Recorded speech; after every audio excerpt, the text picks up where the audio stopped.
맞아요. 그리고 지금 보이는 시장이 있고 제가 왜 과거에 어떤 경험을 토대로 제가 지금 이 시장을 왜 공격적으로 대하는지에 대한 과거 사례랑 지금 제 스탠스를 좀 설명하는 시간을 좀 갖도록 하겠습니다. 과거 사례와 스탠스. 네. 저는 말씀드렸다시피 2009년에 처음 투자를 시작을 했는데 이제 그 전에는 사실 부동산에 대해서 크게 관심이 없었었거든요. 근데 네. 이제 제가 재건축 재개발 투자를 지금 한 14년 정도 이 시장에 있다 보니까 네. 항상 제가 강조하는 거지만 이 재건축 재개발은 단순히 부동산 투자가 아니라 사업이라는 개념이 들어가고요. 네. 그러니까 우리가 재건축 사업, 재개발 사업, 가로주택 정비 사업, 정비 사업이라고 하듯이 네.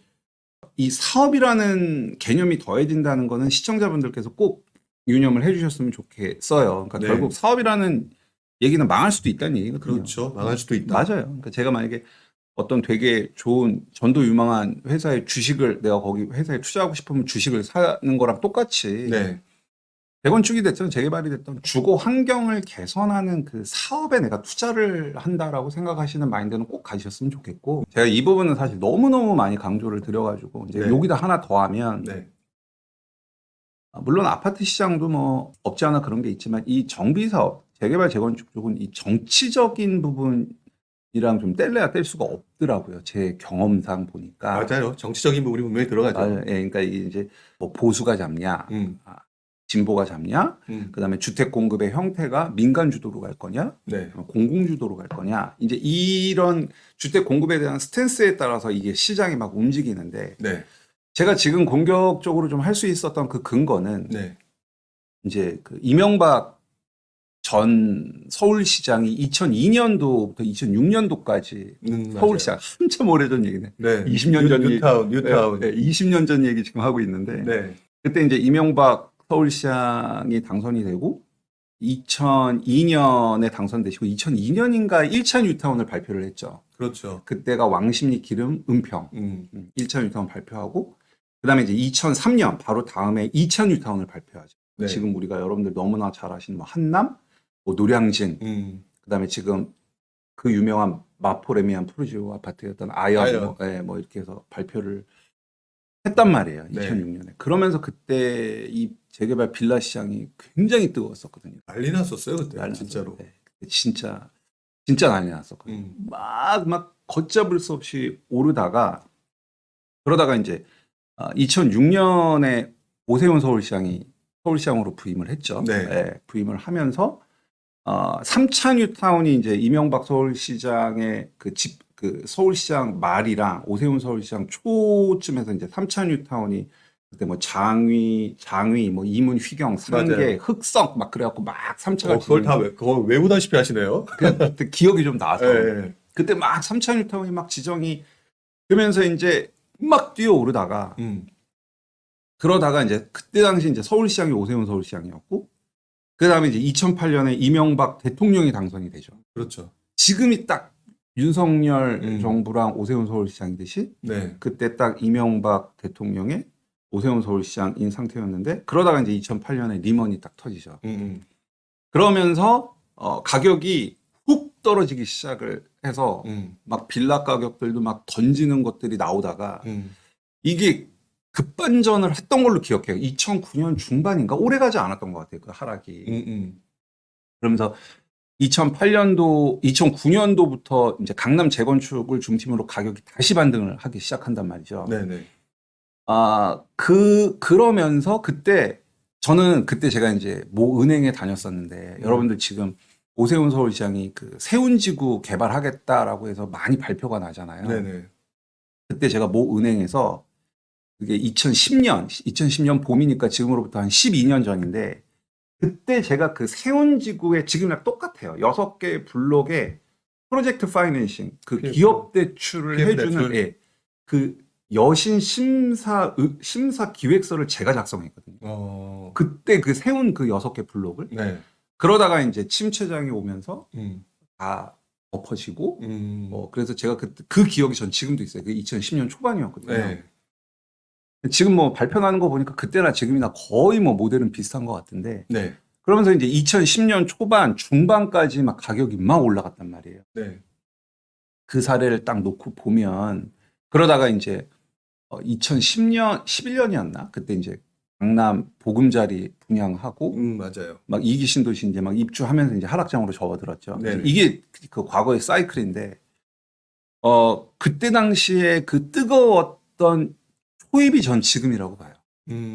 그 장이 저는 지금부터 생길 거라고 저는 지금 시장을 예측하고 있고. 그런 식으로 움직일 것이다. 네, 그때처럼. 네, 그때처럼 시장이 움직일 거라고 보는데 네. 이제 과거에는 그때 아파트랑 재개발 빌라 시장이랑 같이 움직였다고 하면 지금은 아파트는 정체되어 있는 상태에서 빌라 시장이 막 꿈틀꿈틀 대고 있거든요. 네. 그때랑 지금이랑 비교를 하면은 뭐 여러분들 귀에 딱지가 않도록 들었으실 건데 이제 입주 물량 차이가 많고. 그렇죠. 네, 저는 그게 굉장히 크다라고 보고 있고. 그다음에 만약에 그때 이명박 정권의 오세훈 서울시장일 때 리먼이 터지지 않았다면 그 시장은 아마 더 뜨거웠을 거거든요. 뭐 사실 지금 윤석열 정부의 오세훈 서울시장의 경제 위기가 안 온다라고 제가 얘기 못 해요. 저는 일단 안 온다고 생각하고 투자를 하는 거니까. 네네. 그래서 그때의 그 흐름을 지금 접목을 시켜보면 지금부터가 시장이라고 보고 입주 물량 차이도 있고 그다음에 정권의 그 방향성, 민간으로 그 공급을 하겠다는 방향성도 있고, 그래서 여러분들이 이쪽 시장을 좀 관심을 갖는 게 어떨까라는 생각이고, 실제 임장을 나가보면, 네. 지금 아파트 시장이랑 제가 말하는 빌라 시장은 그냥 서울 빌라를 말씀드리는 건 전혀 아니고요.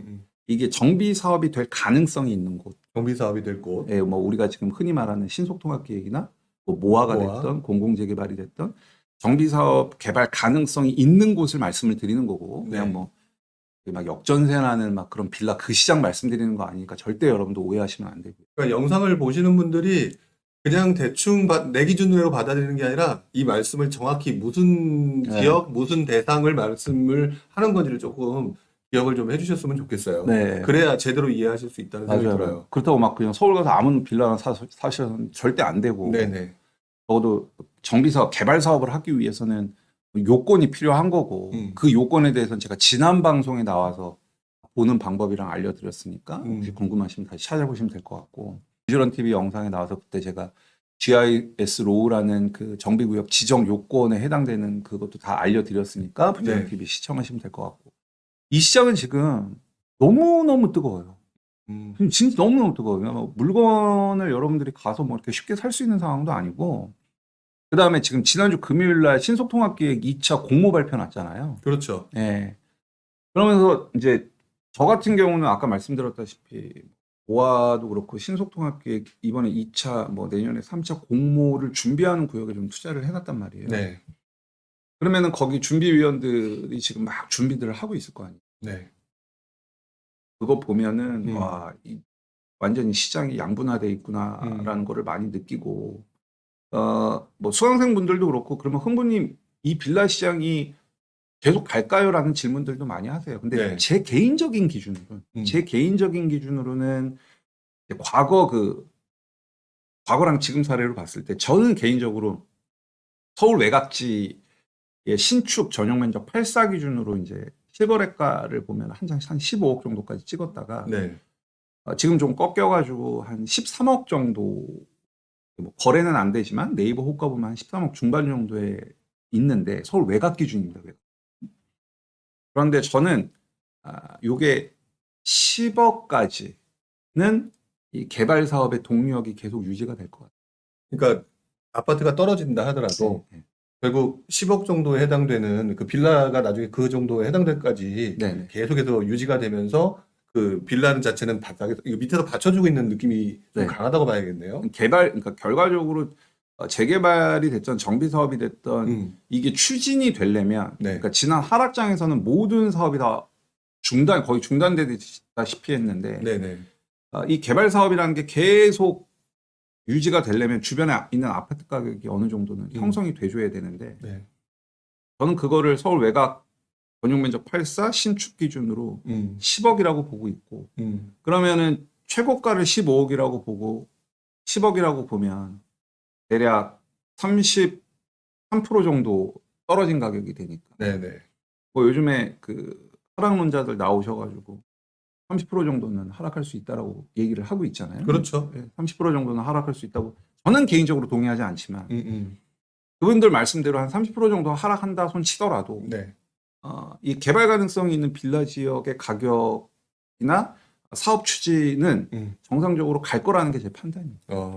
그래서 전 그거를 기준점으로 잡고 그러니까 있어요. 과거 사례를 봐도 그렇고, 네. 그다음에 지금 현재 모습도 어떻게 보면 굉장히 좀 비슷한 부분이 많고, 네네. 그리고 또 리먼 브라더스 사태처럼 그렇게 특별하게 네. 그런 것만 아니면 이 빌라 시장, 특히 이제 개발이 가능한 네, 그렇죠. 이 빌라 시장은 꾸준히 이어질 거라는 방향성을 갖고 있다. 네, 그리고 이렇게 말씀을 드릴 수 있겠네요. 네, 그리고 아까 말씀드렸던 그 기준점은 외곽 지역의 전용 면적 8사의 신축이 10억이 깨지지 않는 이상은 계속 갈 거고, 만약에 그 10억이 깨져버리면, 네.